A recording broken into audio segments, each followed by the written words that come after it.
그녀는 자신의 모교이자 부교장으로 있던 이화여자전문학교 학생들에게 정신대 참여를 독려하기까지 하였고, 한복을 버리고 전문학교 최초로 교복을 입도록 하였다.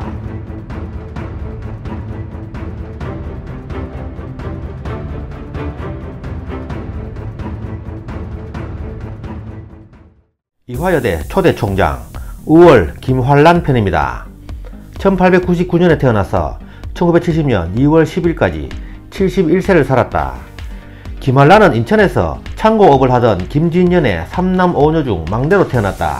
처음에는 기현년에 태어났다고 해서 기득으로 지었다가 7세 때 감리교에서 전가족이 세례를 받을 때 헬렌이라는 세례명을 받아 이를 아버지가 한자 표기로 고쳐 환란이라고 이름을 바꾸었다. 8세인 1907년 인천의 영화학당에 입학하였으나 이듬해 가족이 한성부로 이사하면서 이화학당에 편입하여 보통부, 중등부, 고등보통부를 다녔다. 당시 이화학당이라는 교명은 고종 황제가 친히 하사한 것으로, 이화라는 교명은 당시 학교 주변에 만개해 있던 하얀 백꽃에서 따온 것으로 백꽃처럼 희고 맑고 깨끗하라는 의미라고 전해진다. 17세인 1916년 이화학당 대학부에 입학하였다. 그녀는 독실한 기독교인이었던 어머니 박도라의 영향을 받아 독실한 크리스찬이 되었다. 19세인 1918년 이화학당 대학부를 졸업하고 이 학교 고등보통과에 영어교사로 활동했다. 20세인 1919년 이화학당 고등보통과 영어교사로 재직 중 3.1운동이 일어나자 비밀절사에 참여했다. 그녀는 3.1운동 직후 찬송가 345장, 캄캄한 밤, 사나운 바람 불 때를 직접 작사하였다. 21세인 1920년 이화 전도대를 결성해 전국 각지를 돌며 농촌 계몽과 개신교 전도 활동을 했다. 23세인 1922년 중국 베이징에서 개최된 세계 기독교 청년연합회에 김필래와 함께 조선 여성 대표로 참석하였다. 이후 귀국하지 않고 조선 감리교 감독 웰치 선교사의 추천으로 미국으로 건너가 오하이오 웨슬리안 대학교 2학년에 편입하면서 미국 유학생활을 하였다. 그녀는 이곳에서 철학, 교육학, 웅변학 등을 공부하였다. 24세인 1923년 잠시 귀국하여 김필래, 육학경 등과 함께 조선 여자 기독교 청년회 연합회를 창설했다. 25세인 1924년 오하이오 웨슬리안 대학교를 우수한 성적으로 졸업한 후 보스턴 대학교 대학원 철학과에 입학하였고, 이듬해 철학과 종교의 관련성이라는 논문으로 철학 석사 학위를 받았다. 26세인 1925년 귀국 후 이화여자전문학교 교수가 되고 바로 학감에 임명되었다.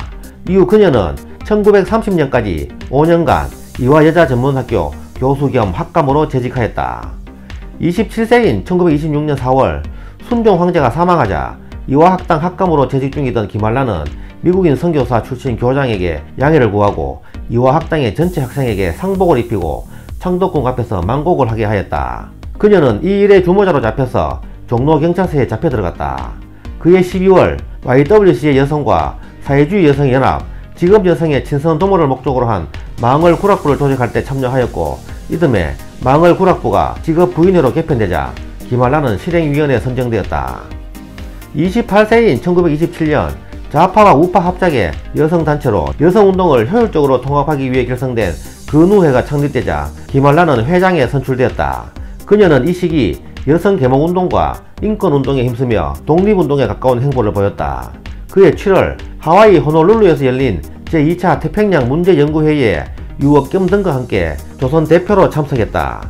그녀는 또한 이화여자전문학교 교수로 재직하면서 미국 컬럼비아 대학교 박사과정에 입학하였다. 29세인 1928년 근우회를 탈퇴하고 개인적으로 기독교 단체 활동과 선교 활동을 하였다. 그녀는 이화여전에서 주관하는 농촌지역 부녀자 계몽운동에 참여하여 그녀들을 대상으로 한글과 숫자를 가르치기도 했다. 김환란은 그해 4월 이스라엘 예루살렘에서 열린 국제선교회의에 신흥우 등과 함께 참석하였는데, 이때 그녀는 머리를 단발로 짧게 잘랐다. 그녀는 귀국 후 단발로 한복을 입은 채 구두를 신고 경성부내를 활보하고 다녀 세간의 화제가 되었다. 김환란은 미국 컬럼비아 대학교 박사과정에 재학하면서 1928년 5월 미국 캔자스에서 개최된 미국 기독교 감리회 대회에 조선인 대표의 한 사람으로 참석하는 등 재미 한인 교민사회의 활동에도 참여하면서 이승만, 안창호, 서재필 등의 재미 한인 지도자들을 만나기도 했다. 32세인 1931년 컬럼비아 대학교 대학원에서 한국의 부흥을 위한 농촌교육이라는 논문으로 철학 박사학위를 받았다. 33세인 1932년 이화 여자전문학교 교수로서 학감 및 부교장을 1939년까지 7년간 지냈다. 37세인 1936년 12월 김한란은 조선총독부 주최방송 교화선전협의회 부인 강자반 강사를 맡으면서 친일 반민족 행적을 시작하는데 교육과 여성 계몽 분야에서 친일 활동에 적극적으로 앞장서기 시작했다.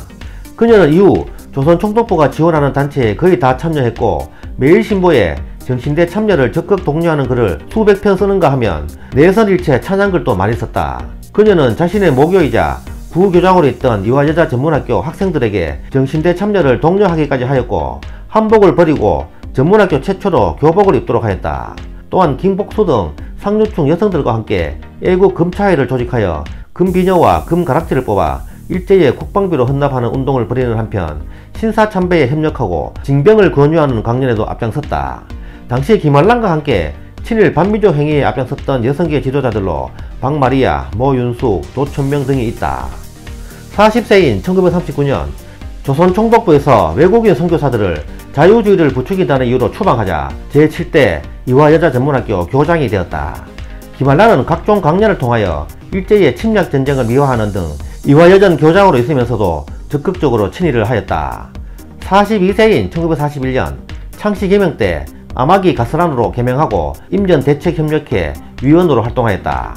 또한 조선 임전보국단 부인대 간부가 되어 정신대 참여 선전 독려, 학도병 지원을 독려하고 각종 친일단체의 임원을 맡으며 조선이 해방될 때까지 지속적으로 친일에 앞장섰다. 44세인 1943년 태평양 전쟁 당시 전시 비상조치방책으로 그가 맡고 있던 이화전문학교는 폐교당하고 농촌지도원 연성소가 되었다. 이후 그녀의 제자들과 후배들은 그녀를 외면하고 학교를 떠났다. 45세인 1944년 악성 안진환에 걸려 실명의 위기에 있을 때 김한란은 남의 소중한 아들들을 전쟁터에 내보내라고 연설을 하고 다닌 죗값이라고 말하였다고 한다. 46세인 1945년 해방이 되자 건국준비위원회 참여를 거부하고 임영신, 이은혜 등과 함께 여자국민당을 조직하였고 김한란은 미군정청 한국교육위원회 위원에 임명되었다. 또한 9월 이화여자전문학교를 복구해 교장이 되었다.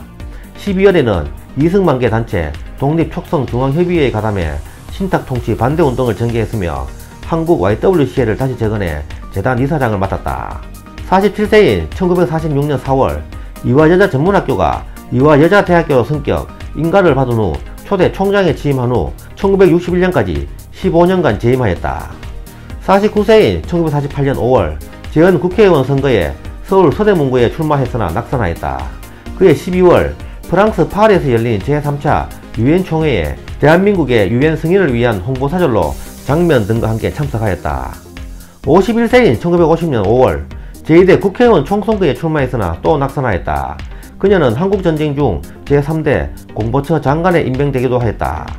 53세인 1952년 영자신문 코리아타임즈를 발행하고 사장을 역임하였다. 56세인 1955년 대한적십자사 부총재 한미재단 이사장을 맡았다. 62세인 1961년 5월 박정희에 의해 5.16 군사정변이 일어나자 목사 한경직 등과 미국으로 가서 당시 존 F 케네디 미국 대통령에게 한국의 군사정권을 인정하고 지원해달라는 탄원을 하였다가 미국 정부에 의하여 강제 출국당하는 수모를 겪기도 하였다. 그리고 그해 9월 이화여자대학교를 정년퇴직하고 명예총장 겸 재단 이사장이 되었다. 그녀는 금난전도협회를 조직해 농촌 기독교 전도활동을 전개했고 대한기독교 교육자협회 회장, 전국복음화운동 명예회장, 한국기독화운동위원회 위원장 등을 맡았다. 64세인 1963년 교육부문의 대한민국장을 수상했으며 필리핀 막사이 사이상의 공익부분상과 미국 감리교회의 다락방상을 수상했다. 66세인 1965년 대한민국 순회대사로 임명되었다. 1970년 2월 10일 뇌출혈로 사망했다. 향년 71세였다.